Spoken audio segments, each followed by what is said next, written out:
നിങ്ങളുടെ ഫേവറേറ്റ് സീരിയലുകൾ ടിവിയിൽ വരുന്നതിന് മുൻപേ സൺ നെക്സ്റ്റ് ആപ്പിൽ കാണാം. ഇനി എല്ലാവർക്കും മുൻപേ കാണൂ. ഇപ്പോൾ തന്നെ സൺ നെക്സ്റ്റ് ആപ്പ് ഡൗൺലോഡ് ചെയ്ത് സബ്സ്ക്രൈബ് ചെയ്യൂ.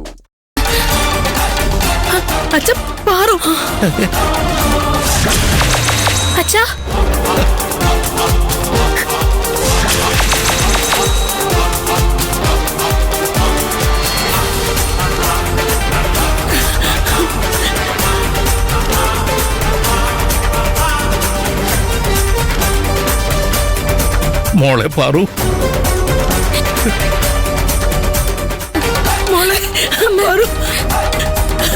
കാലത്ത് മുതൽ ഇവർ ശ്രമിച്ചോണ്ടിരിക്കുക നിന്റെ അച്ഛനെ കൊണ്ട് രേഖകളിൽ ഒപ്പിടിയിക്കാൻ.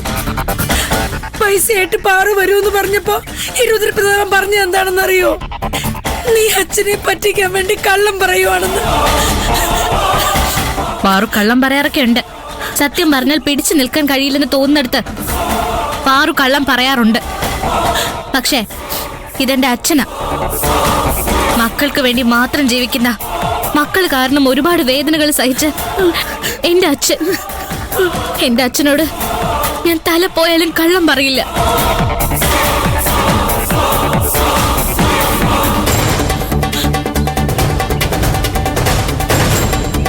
അച്ഛൻ കാശ് വാങ്ങിയത് ചന്ദ്രഹാസന്റെ കയ്യിൽ നിന്നാ. ഇയാളുടെ വലങ്കയായി നീ ഈ ഉമ്മറത്ത് വന്ന് നിൽക്കുന്നത് എന്തിനാണെന്ന് എനിക്കറിയാം.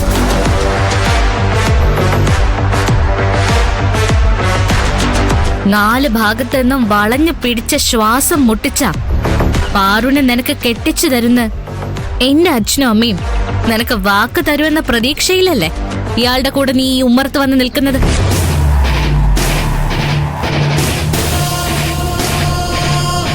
ജനകനും കുടുംബത്തിനും കാശിനെ കുറവുള്ളൂ. ആത്മാഭിമാനത്തിന്റെ കാര്യത്തില് നിന്നെക്കാളും സമ്പന്നരാ ഞങ്ങള്.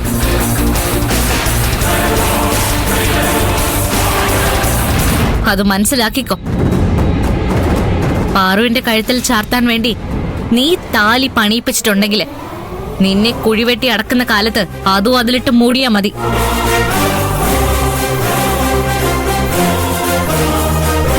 നിന്റെ ഒരാഗ്രഹവും ഒരു കാലത്ത് നടക്കാൻ പോകുന്നില്ല. നിനക്ക് വേണ്ടത് കാശല്ലേ?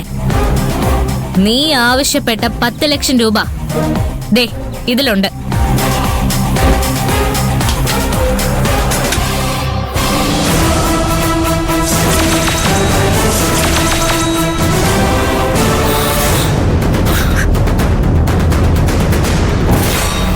അച്ഛനോട് പാറു കള്ളം പറഞ്ഞതല്ലെന്ന് ഇപ്പൊ നിനക്ക് മനസ്സിലായല്ലോ. ചന്ദ്രഹാസ, ആരെയും കുറച്ച് കാണാൻ പാടില്ലെന്ന് ഇപ്പൊ മനസ്സിലായി കാണുമല്ലോ. നിറഞ്ഞു കിടക്കുന്ന പണപ്പെട്ടിയില്ലെങ്കിലും ആത്മാർത്ഥതയുള്ള ചങ്ങാതിമാരുണ്ടെങ്കിൽ അയാൾ സമ്പന്നനാ. അത് നിനക്കിപ്പോ മനസ്സിലായല്ലോ. ആ പണം വാങ്ങിയിട്ട് ജനകൻ ഒപ്പിട്ട് തന്ന പ്രമാണം തിരിച്ചു കൊടുക്കും. പാറു, അച്ഛൻ കാശ് വാങ്ങിയത് ഇയാളുടെ കയ്യിൽ നിന്നല്ലേ? അത് തിരിച്ചു കൊടുക്കുമ്പോ ഇയാളെന്തിനാ ഈ രുദ്രപ്രതാപന്റെ മുഖത്ത് നോക്കുന്നത്? പ്രിയഞ്ചേട്ടനത് മനസ്സിലായില്ലേ? ഇയാള് മുന്നിൽ നിൽക്കുന്നേ ഉള്ളൂ. പുറകിൽ നിന്നുകൊണ്ട് ചരട് വലിക്കുന്ന മുഴുവൻ ഈ രുദ്രപ്രതാപന.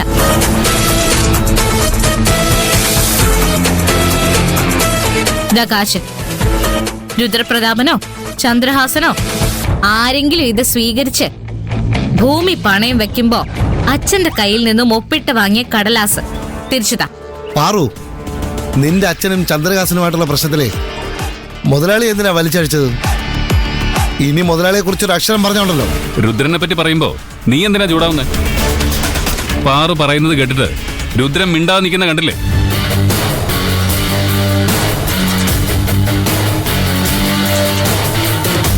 പാറു പറഞ്ഞത് മുഴുവൻ സത്യമായതുകൊണ്ടല്ലേ ഇവന്റെ നാവ് താണ് പോയത്. നീ ആരെയാടാ അവനും ഇവനെന്നൊക്കെ വിളിക്കുന്നേ? ഇനി മുതലാളി അവനും ഇവനെന്നൊക്കെ വിളിച്ചോണ്ടല്ലോ. നീ എന്ത് ചെയ്യും? ഇത് ഞങ്ങളുടെ നാടാ. നീ ഇവിടെ വന്ന് വമ്പ് കാണിച്ചാൽ 2 കാലിൽ നടന്നു പോവില്ല. നിനക്ക് ഞങ്ങളെക്കുറിച്ച് ശരിക്കും അറിയത്തില്ല. നിനക്ക് എന്നെ പറ്റിയും ശരിക്കും അറിയില്ലേ? അറിയണമെങ്കിൽ പാറുവിനെ തടയാൻ നിങ്ങൾ കുറച്ചുപേരെ വഴിയിൽ നിർത്തിയിട്ടുണ്ടായിരുന്നല്ലോ, അവരോട് ചോദിച്ചാൽ മതി.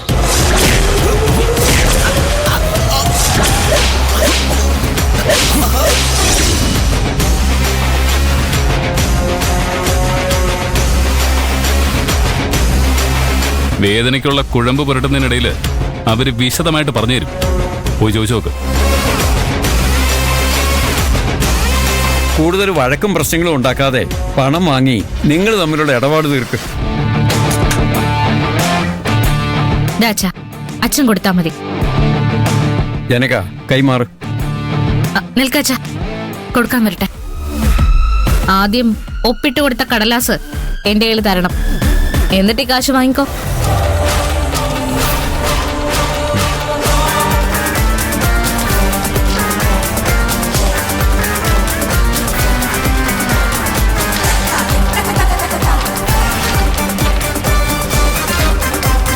അച്ഛാ, ഇനി കൊടുത്തോ. ദാ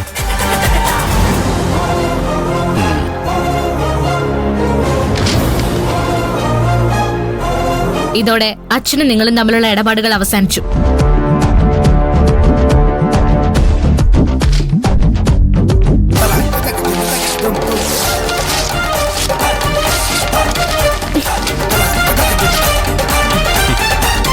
അധികം നെകളിക്കല്ലേ പാറു. ജനകൻ ചേട്ടൻ പണയം വെച്ച വേറെയും പ്രമാണങ്ങൾ പലരുടെയും കയ്യിലുണ്ട്. അത് നീ മറക്കരുത്. ഇത് തിരിച്ചു വാങ്ങിയതുപോലെ അതും തിരിച്ചു വാങ്ങിക്കാൻ എനിക്കറിയാം.